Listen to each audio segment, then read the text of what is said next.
minor player. "Have you been able to connect these other handles to anyone?" Irene asked.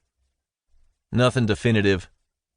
Andy gestured to the bottom of the screen where he'd populated a list of notes. "Carol's work has proven valuable in creating a pool of possible suspects, but these people are good. They're careful. For every handle, we have dozens of potential suspects." "They have to be. These are our people. A secret organization within the CIA selling our secrets, putting our people at risk." Irene shook her head. It was a blow to each of them. They were patriots, some to a fault. They'd done things in the name of their country that would forever stain their souls. When the hard, no-win decisions had to be made, they were the people who made things right, to save innocent lives. But those decisions came at a price. Andy had long since accepted that his life, his very person, was forfeit for the greater good, which made him uniquely qualified for this kind of work. "What about the memo?" Mitch asked. "You are right. Management is discussing Carol's work." Andy toggled to a different screen, showing the damning memo. United States Department of Justice Federal Bureau of Investigation Memorandum for redacted. Progress.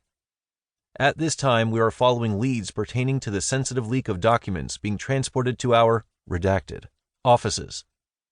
During the discovery process, it has come to light that one redacted has accessed almost every file in question. This leads us to believe that this employee may be involved.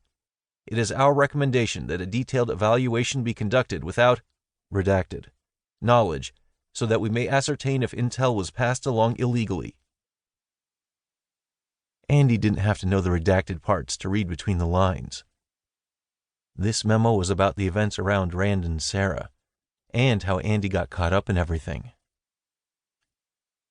"I know we were hoping that Carol's algorithm project would fly under the radar, but whoever these people are, they've flagged her research as suspect, which means there's someone watching Carol directly, likely within her own department, someone she thinks she can trust, and someone in management. Probably someone in IT or field tech as well." Andy had made it a priority to familiarize himself with everyone working on this.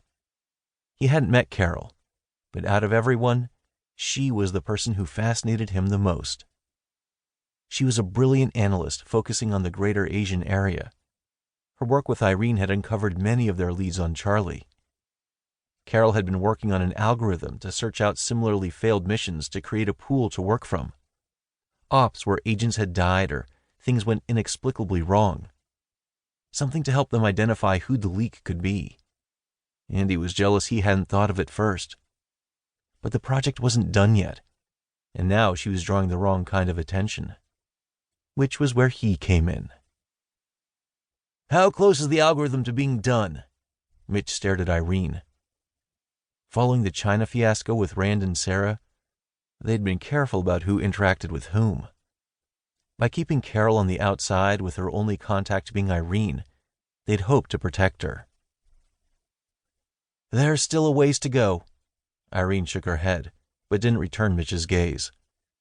"Coding isn't her specialty. It would go a lot faster if Andy could work with her directly." Andy swallowed. His computer acumen was one of his skills that made him uniquely gifted for this line of work. He knew that he and Carol could knock this out, but the instant they started working together was when she'd lose her freedom. Someone like her, who followed every rule, would come under scrutiny if she began working with him. What he did came at a price. "Putting Andy and Carol in the same room is signing her death warrant.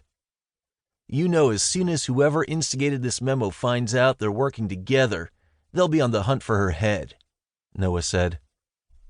"I know that." Irene's voice dripped with irritation.